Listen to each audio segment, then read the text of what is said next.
So hello and welcome to this 2HP Tuesdays video on the 2HP LFO. Let's check out what's to come before we get into the video.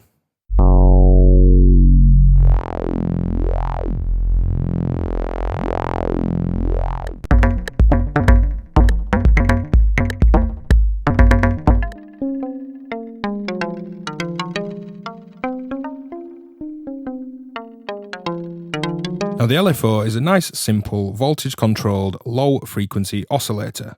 It's got 8 different waveforms across 2 different outputs, with waveforms that smoothly and continually fade and morph between their wave shapes, CV over rate, and a reset to reset and resync the phase of the LFO.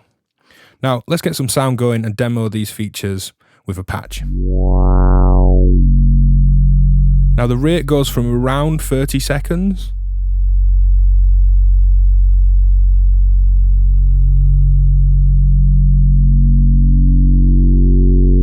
okay, we're not going to listen to all 30 seconds, up to audio rates, about 152 Hertz. So flicking the range switch,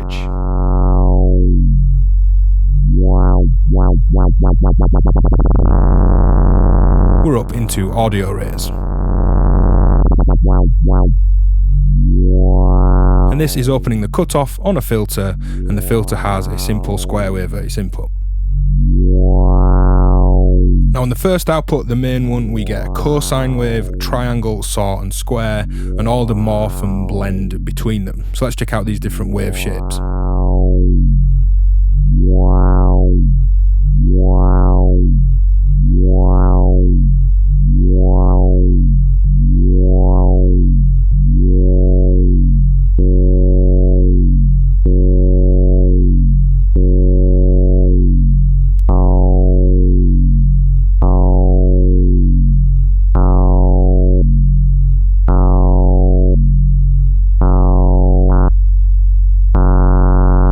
On the second output, we get FM signs. It sounds like a folded wave, an inverted triangle, a ramp, and a stepped triangle. And you can see the LEDs on the output show us the status, the output voltage of the 2 outputs at any given time. So there's the FM signs.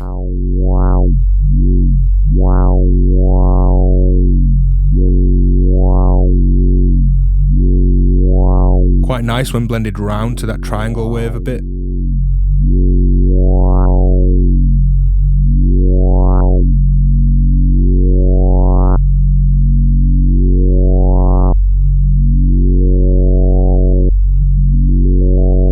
And you can hear the steps start to creep in as we go from the ramp round to the step triangle.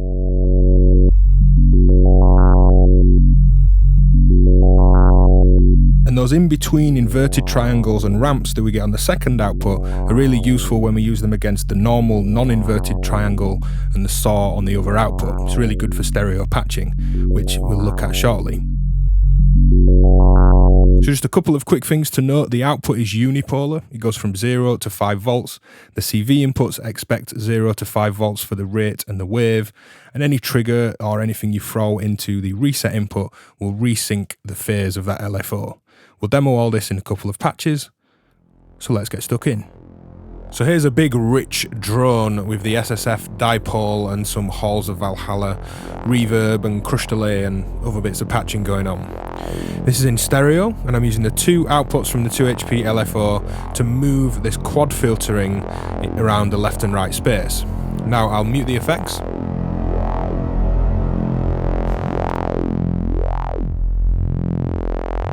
And let's just listen to the left side. So make sure you're in stereo. These are hard panned left and right. That's the yellow trace right about there on the data screen, the simple output from the LFO. Now the complementary or more complex shape in terms of this wave is to the right hand side of the filter.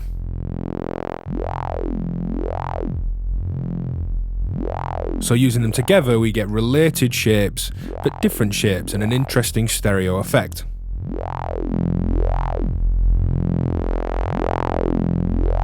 And adding in the effects. Let's just go through the wave shapes and see how they affect this patch.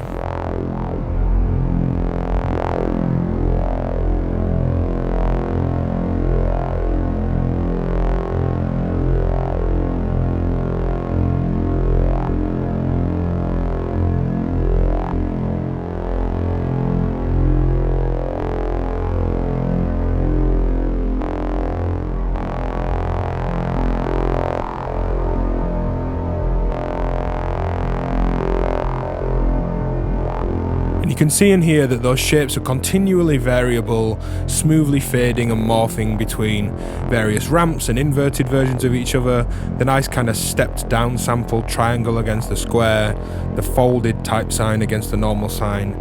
And those two outputs make for an interesting stereo pairing to patch around the rest of your Eurorack system. So here's the patch that we're going to build up to. But let's break it down and check out how fast the LFO goes.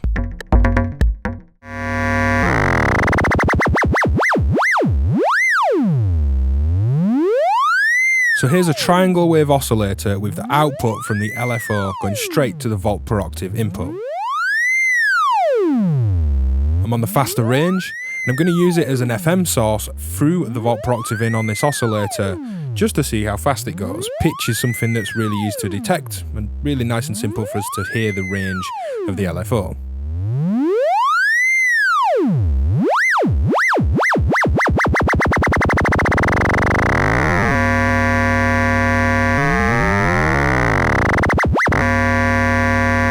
And it certainly goes high enough to provide a nice modulator for an FM patch.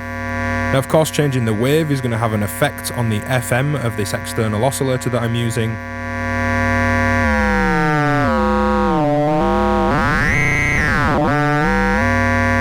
And changing which output I'm using for a different set of waves will also have an effect.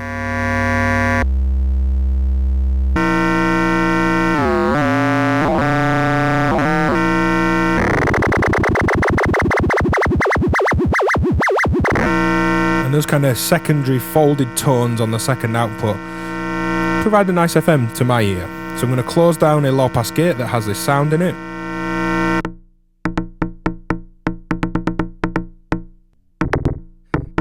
I'm going to put in a random sample and hold and see what kind of moving tones we can get. Some nice quirky little movements in the sound there. Let's try moving the wave instead of the rate.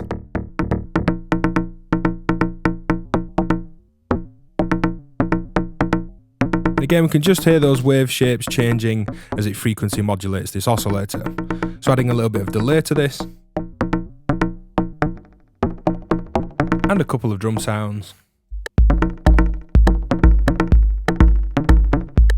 By pushing that LFO up into audio rates, we have a quirky pairing for a frequency modulator for another oscillator.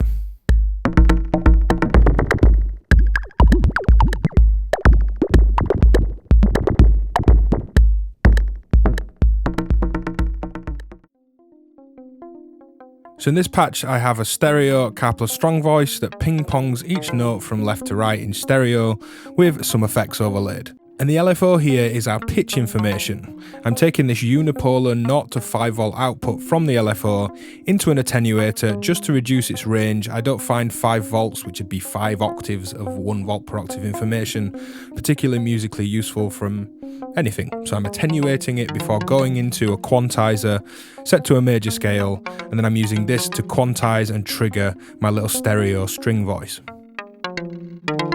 Now I'm also using the reset. Now the output of the LFO is the blue trace on data next to the module, and the yellow trace is a random trigger that's resetting the phase of each of these LFO waves back to its 0 point, which is why we get this cascading, falling ramp wave that also kind of snaps back to nothing. Now let me remove the random trigger.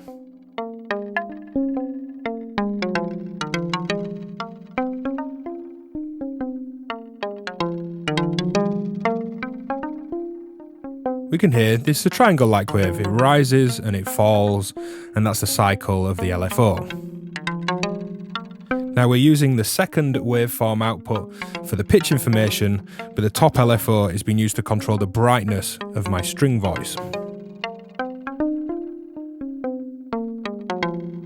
By adding in this random trigger, again the yellow trace on data, to the reset input, it's going to reset and resync to the top of that waveform.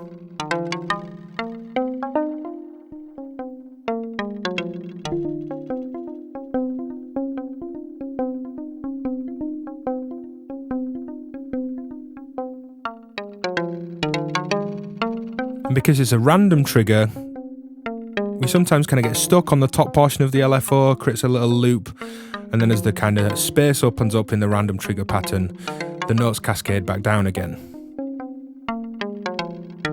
It gives us this really kind of beautiful organic loop to the pitch information.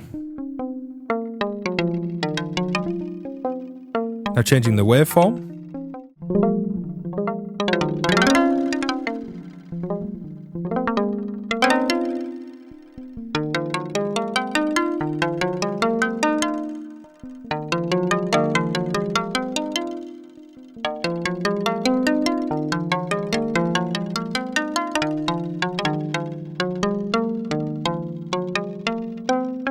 You can hear just by attenuating the LFO's output into a quantizer, into my string voice and delay line here, using one LFO output to control the tone of the voice, using the other for pitch information, and randomly resetting and resyncing the phase of these LFOs gives us this interesting evolving pattern from a basic cycling LFO shape.